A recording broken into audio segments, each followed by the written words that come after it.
foremost, no. I bet you never thought you'd be sitting in the middle of a string quartet. Maybe, would you want to start off by playing that violin over there? This one? Yeah, that one. Yeah. You need the bow, too. Oh, yeah. And I rosined it all specially for you, so it's all set to go. Well, you remember the introductory remarks were that there was certain moments when you shouldn't get up and walk out.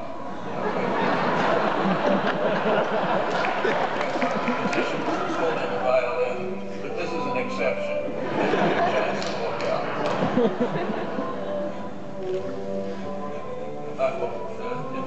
I won't inflict this on you. Scratch away. Scratch away. Press harder. Oh, way down. Close to the mic so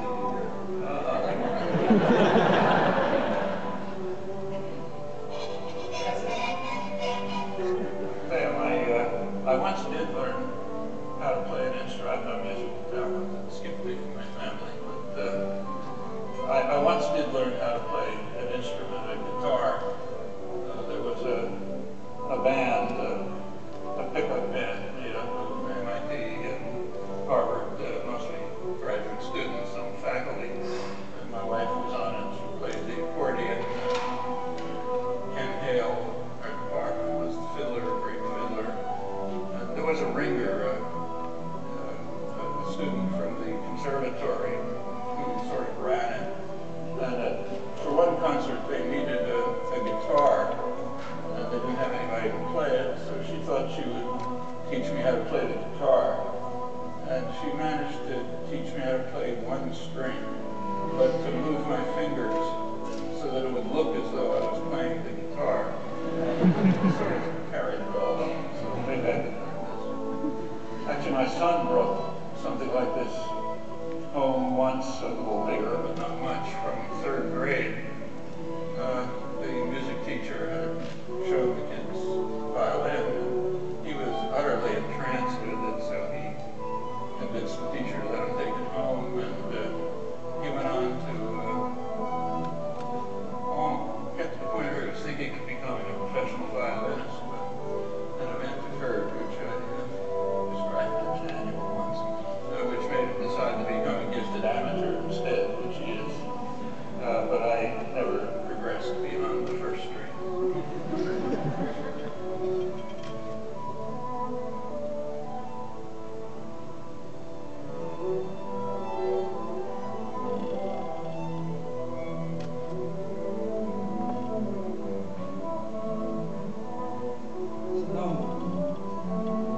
What's in your record collection? Pardon?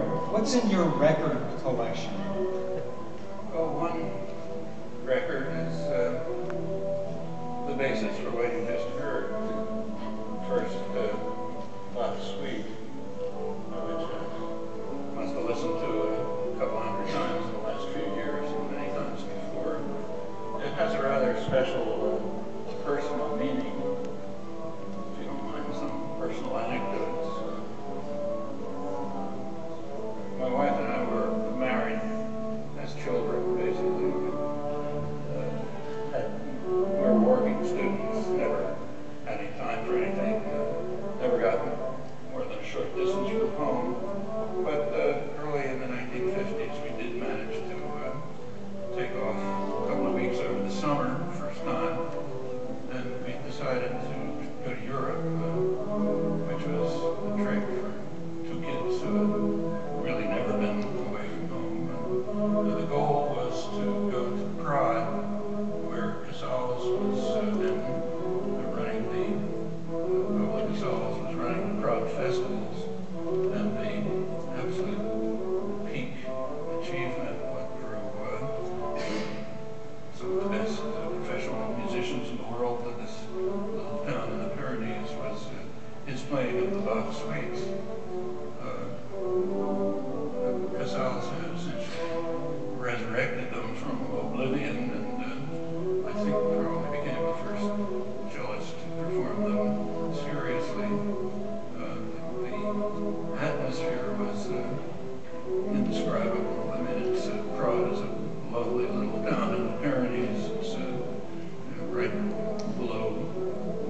thinks my bones should be up on Mount Conagra right now. I decided to try to climb it in a fit of abandon and lost the trail halfway up, and I started wandering around, and by the sheerest accident ran into a shed of a Catalan woodsman who lived alone up there, and after he cursed at me in Catalan for about half an hour, he showed me a trail back.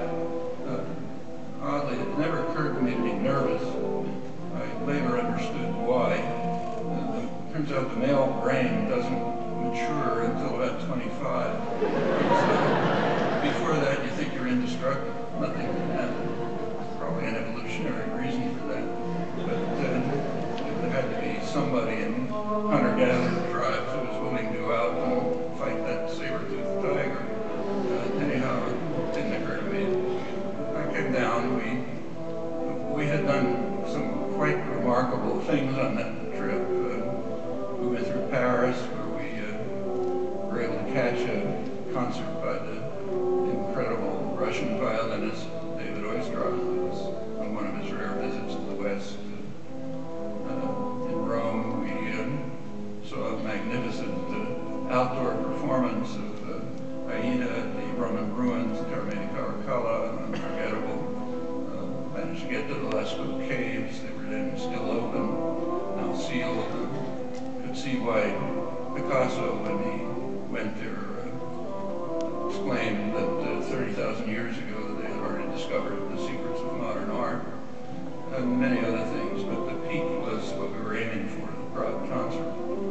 We finally got to it, the indescribable aura, quite apart from the personal aspect. It's about as close to when he did one of the suites, the first suite, and it's about as close to a moment of sublimity as I can imagine.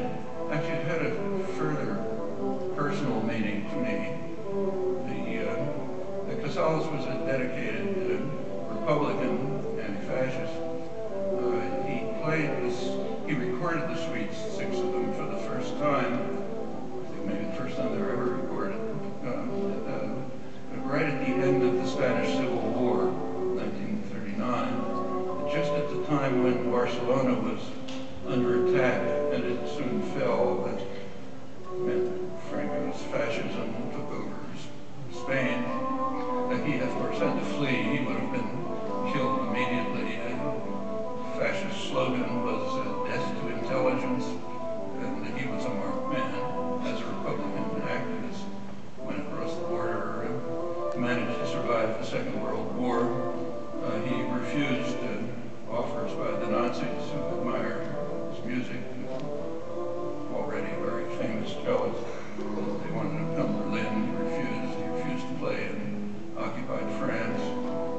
After the war, Casals refused to play in any country that recognized Franco, and he wouldn't play in Russia. Anti-Bolshevik wouldn't play in the former fascist countries. He was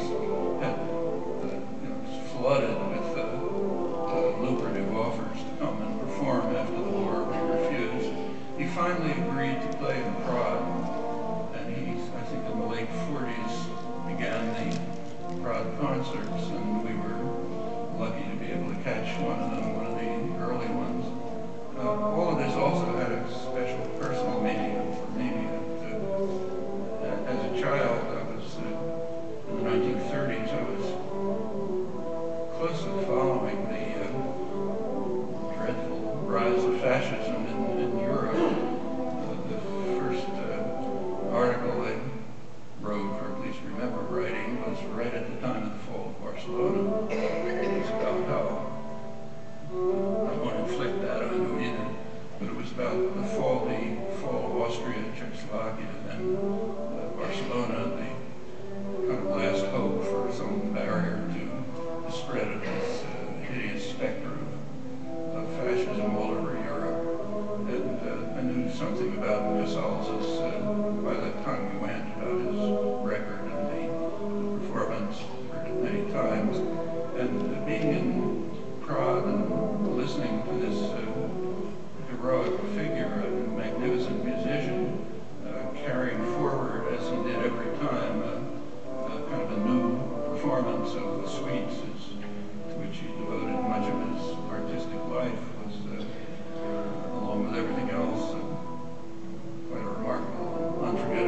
experience. So hearing these elaborations and developments of it was personally very meaningful for me.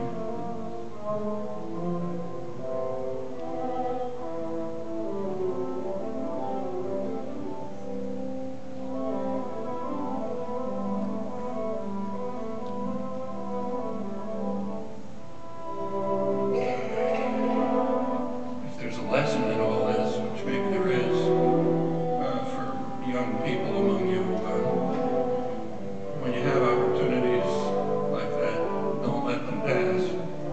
They can enrich your lives enormously.